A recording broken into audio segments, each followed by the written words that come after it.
Friday. I wanted to talk to you about two things tonight. First of all, the podcast is not going to happen because, I know it sounds really stupid, but my dog ate my power charger to my laptop, right?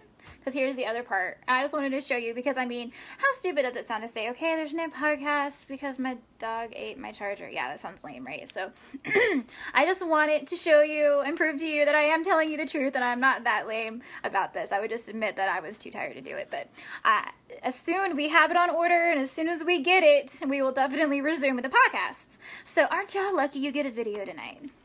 And let me tell you, I am kind of pissed off. Because as you saw in the title, Tommy Robinson, first of all, is one of my political heroes, okay? He was my 89th Twitter follower, and I remember that because that made me feel like I was doing something right. And I know he follows everybody. I know I'm nothing special. I get that. That's no problem. But I was just so excited. I was like, yes, win. And I remember I wrote him, and I was like, oh my God, I messaged him and said, oh my gosh, thank you. You made my day. Thank you so much for following me. Thank you for all the work that you do. Thank you for, putting yourself out there, and all the little fangirling things that you do. And he was kind enough, to write, thank you back, like, thanks. And I'm sure he does that for all of the people that support him. And I think that's one of the things that makes him so approachable. And that's why he has such a big following, too. I think that's one of the reasons. So, excuse me, when I heard today that he had been arrested, I was pretty angry about it. Because he didn't do anything wrong. Yeah, they got him, for breaching the peace. Give me a break. You know what he was doing? He was doing what he does best. He was reporting on something that a lot of news organizations probably wouldn't report on. Because he was reporting outside of a courthouse in Leeds about a Muslim rape gang. Two of the people there that were being sentenced today, hearing their verdict, they had raped white girls, some as young as 11 years old.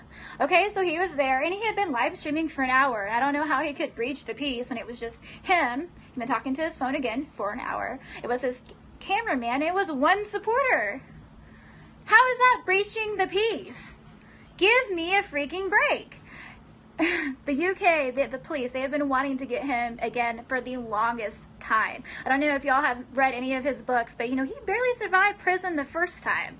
But anyway, it's really ridiculous that the thought police is definitely alive and well in England.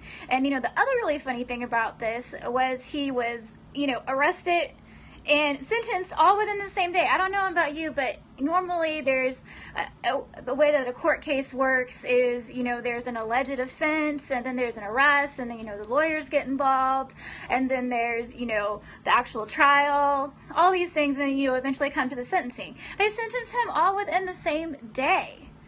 Does anybody else find that a little weird? I sure do. Not only that, the judge, Denise Marson, she basically put a ban on everybody in the UK from talking about it because of this Contempt of Court Act. So basically, because of that, she was able to put the gag on it, and any news organization or any person that accurately reports the story, it is now considered a crime. Are you freaking kidding me?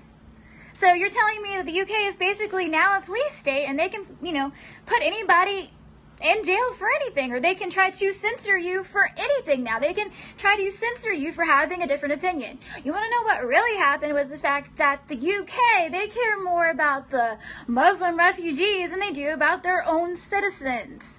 And I'm just going to say it, Islam does not want to assimilate into any culture. They want to take it over.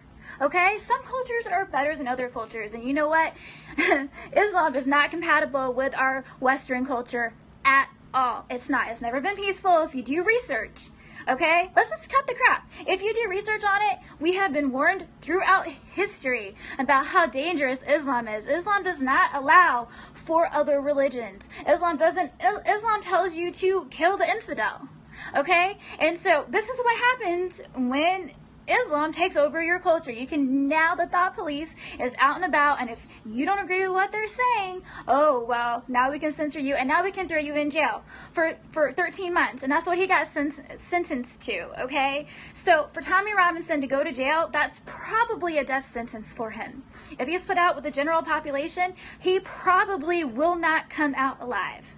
And so now they have ruined a man's life, someone who's married, someone that has 3 kids, for literally just caring about his country, caring about what is happening in his country, in his hometown. And they've ruined his life all because he has a different opinion than they do. And all because he dared to stand up. It is absurd and it's dangerous, and that is why we fight so hard over here to completely derail the left's agenda. Okay? That's the thing about the left. They will accept everybody. Oh, the men that wear dresses. Oh, the women with the butch haircuts and the pink pussy hats. That's all totally fine. Y'all can do whatever you want. Oh, but you white conservative Christian over there, you better agree with us or we're going to try to censor you. Look at the kid in Oregon that wore the Trump shirt, right? The Trump border wall shirt. And because some of his teachers were offended by it, he now is suing the school because he had to take it off. Okay? I mean, look at like what happens to InfoWars. Every time InfoWars goes out and says anything, it's, oh, they have to leave, because God forbid they have another opinion. Are you kidding me? Like, this is why we fight. Right here, what happened, this is why we fight. And it's ridiculous to me that the left is so afraid of facts. The left thinks, oh, we have to censor you because if you actually say the facts, then it'll be, oh, well, somebody might actually agree with you. People might actually start thinking for themselves. And that is what they're really, really afraid of, is that people will start thinking for themselves. It's, I don't understand why anybody is on the left anymore, because you can clearly see what they're doing. Let's just be real about this. The left hates America. The left pushes their own agenda, their own narrative, and, oh my gosh, Trump won.